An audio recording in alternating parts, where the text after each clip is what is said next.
Hey, that tickles. Huh? Get out! I'm gonna get you! Hello YouTube, you're watching Hummel's Animation. Today we're talking about breaking down a storyboard. Stick around as we're gonna get a lot less theoretical and start drawing some more. My name is Lars, I've been a storyboarder for the past 12 years, and today's subject is a rather large umbrella, breaking down a storyboard. A breakdown describes the drawing in between key drawings, and I don't think that's a dumb way to look at your boards. If you consider the beatboard your key storytelling drawings, then the breakdown would be the next. I could probably talk for ages about this incoherently, but instead let's take a look at Richard Williams' The Animator's Survival Kit, which is a book I would really like to recommend. If you work in any type of visual media, be it comic books, storyboarding, animation of course, I would recommend this book. I'll find a link for you in the description. Anyways, he has a few chapters about breakdowns, which are really nice. Breakdowns as they're used in animation. A breakdown is a journey between two keys, but it's not necessarily the straight route between that. And I think that animation describes that really clearly. Going from A to C, the breakdown isn't necessarily B. The images describe this quite clearly, and it's the same in a storyboard. Just because you cut between two locations, it doesn't mean that you have to have a transport scene. That's for you to seek out as a storyboard artist. And that's why you need a breakdown. We've previously gone over doing a beatboard, and we've gone over tying down the established shots. And the next natural stage is breaking down your storyboard even further. This is going to be like the real meat part of it. What does this mean in a real world application? Let's jump right in. In the beginning of this video, there was a small snip from a film I worked on as a storyboard artist a while back. I still have the script for it, and I figured it would make a nice example for this video. So let's recreate this sequence.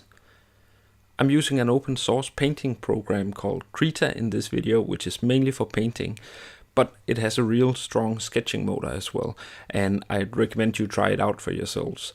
It's totally free, and there's a link in the description. We start off with an established shot of Dad's cabin in the ship where he lives with his son Jonah, or Johan. He sleeps and he wants to keep sleeping, so it's dark. And as Johan opens the door, light gets in. Our main storytelling frame from this sequence, our key, is of Johan carrying an octopus to Johan's dad's feet. So we're going to break down what happens between the established shot of the dark cabin to where Johan walks over the floor first. Sometimes you want to paint light into your boards. A lot of the times it might not be a priority. If you're working on a budget TV show, maybe other people working on the project later on won't have the time to implement what you have done. So it just becomes a waste of your time. But this was for a feature and a part of the storytelling, the plot of this sequence. Johan is waking up his dad that wants to sleep. So we cut to Johan standing in the door. Originally I had a back and forth between the dad and Johan. You don't need a lot more drawings necessarily, you just lay out the two positions and tweak the acting accordingly in your cleanup pass. It's no big deal, but in this case the director and editor went with a simpler take of just Johan standing in the door, and I don't disagree with that. That's a flavor. Fun fact, if you don't have a lot of time to work on a frame, a good piece of advice I once got was to keep your focus on the eyes. If you draw them really well and emote them correctly, people tend to be more forgiving for everything else being sloppy.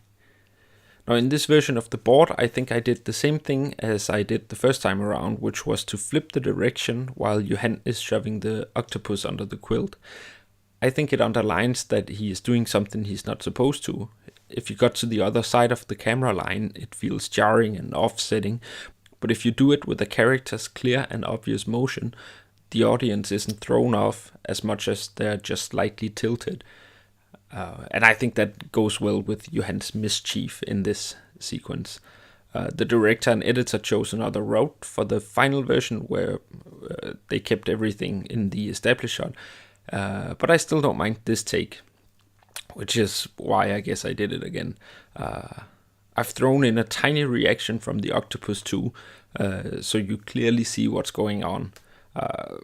I thought it was cute, but it might be considered spoon-feeding your audience, and it might be stronger to keep things more insinuated, as it is in the final version of the film.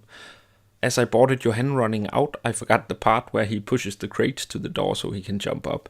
It's a simple mistake, but actually it's one of my favorite moments in this sequence, because it adds a little touch of charm and believability. It makes Johan grounded to a more physical world where he actually needs the boxes to look through the porthole. And it underlines that he is small in a big world, which is a pretty important thing to forget, so shame on me. We've set up Johan's mischief, and now Dad has to react. But you could break down this with a close-up of Johan smirking at the porthole, fogging up the glass as he giggles. It might be too much, it might stall the action. I can't recall if I had this panel in the original board, but it's not in the film, so if it was, it got cut. Then we cut to Dad reacting, and the octopus goes out the window. And then we cut to Johan fleeing. Now, originally I had this chunk a bit more fleshed out. Johan ran away up the stairs, but then Dad came crashing into all the boxes as he opens the door, which makes a lot less sense when you consider the door opens into his cabin and not out into the hallway. I still like that bit though. Anyway, now we've fleshed out the sequence, we've broken down all the individual actions and logistics of this sequence, and it took about half an hour. Now comes a very time-consuming process of further cleaning up the drawings, tweaking the acting of the characters, and finally breaking down every action once again. It's a refining process where you're doing a new pass of the whole sequence, scouring out every mistake you find and clarifying further every action. Like the octopus being thrown out the window, you can easily break that down to 7 panels or more. The breakdown process almost only ends when you run out of time. Yeah, and then finally, let's just watch this sequence as it turned out in the final film.